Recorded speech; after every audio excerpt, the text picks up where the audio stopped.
रुक गया था। लुक एट मी, मैं हाई स्कूल में हूँ, लेकिन 10 साल की लगती हूँ। और पता है क्या, मुझे इससे कोई परेशानी नहीं है। ऐसा दिखने के कई सारे फायदे हैं। मुझे खास तौर पर लोगों को प्रैंक करना बहुत अच्छा लगता है।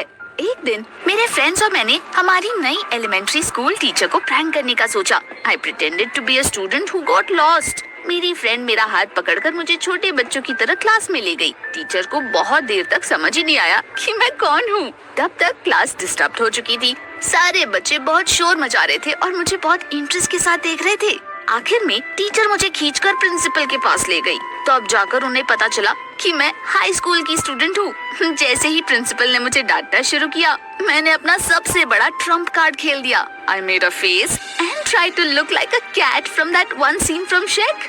बस इतने से एफर्ट से टीचर का दिल पिघल गया और उन्होंने प्रिंसिपल को मुझे सजा ना देने के लिए बोल दिया। मेरे फ्रेंड्स और मैं पूरे दिन अपने सक्सेसफुल प्रैंक पर हंसते रहे। एक दिन क्लासेस के बाद मैं एक पार्क में किक स्कूटर राइड कर रही थी। तभी मुझे एक जगह काफी भीड़ दिखाई दी। पास जाने पर मुझे पता चला कि पार्क के बीच में एक कूल शो चल रहा है। A guy was masterfully throwing bottles into the air, catching them and twirling them around himself. उसके पीछे एक बैनर था। उससे पता चला कि हमारे शहर में बहुत जल्द एक क्लब खुलने वाला था। वो लड़का बारटेंडर था और अलग अलग ड्रिंक्स मिक्स कर रहा था। मैंने उससे एक रिफ्रेशिंग कॉकटेल लेने का सोचा। मेरी बारी आने पर उसने मुझे देखकर स्माइल करते हुए बोला, तुम्हारे जैसे बच्चों के लिए हमारे पास कुछ डिलीशियस मिल्क शेक्स है। Do you want to try that instead?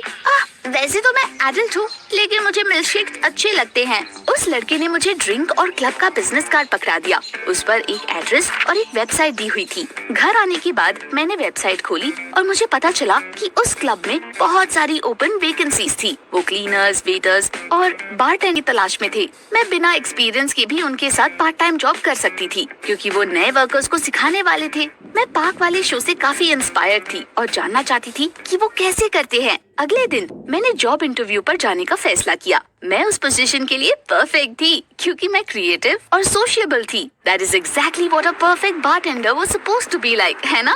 लेकिन क्लब में आने के बाद मेरे साथ कुछ बुरा हुआ। सिक्योरिटी गार्ड्स मुझे अंदर जाने ही नहीं दे रहे थे। उन्हें लगा कि मैं बच्ची हूँ। केवल 16 साल से बड़े लोग ही अंदर अलाउड थे। जब मैंने उन्हें बताया कि मैं वहाँ पर इंटरव्यू के लिए आई हूँ, तो वो मेरे ऊपर हंसने लगे। वहाँ पर मेरे क्यूट फेस बनाने का भी कोई फायदा नहीं हुआ। मैं अपना बैग अपने हाथ में डालकर अपनी आईडी ढूंढने लगी। तभी वो पार्क वाला लड़का वहाँ पर आ गया। जब उसे पता चला कि मैं वहाँ पर जॉब इंटरव्यू के लिए आई हूँ, तो वो हंसने लगा। तब तक मुझे फाइनली अपनी आईडी मिल गई थी। जब उस लड़के को पता चला कि मैं 17 इयर्स की हूँ, तो वो बिल्कुल दंग रह गया। You know, तुम फिर भी यहाँ के लिए ठीक नहीं हो, क्योंकि तुम बहुत यंग दिखती हो और हमारे कस्टमर्स को ये अच्छा नहीं लगेगा। उसके बाद उसने मुझे आगे कुछ बोलने का मौका ही नहीं दिया और क्लब के अंदर चला गया। मैं गुस्से में अपना पैर पटकने लगी। This was so unfair.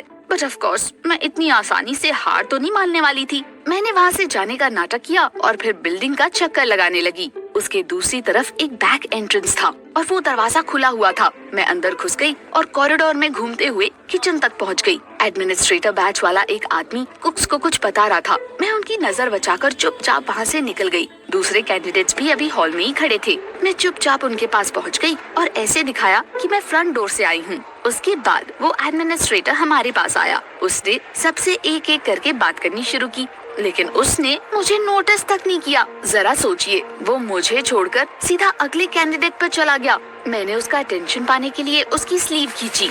जैसे उसने नीचे सर करके देखा, तो मुझे देखकर हैरान रह गया। Girl, what are you doing?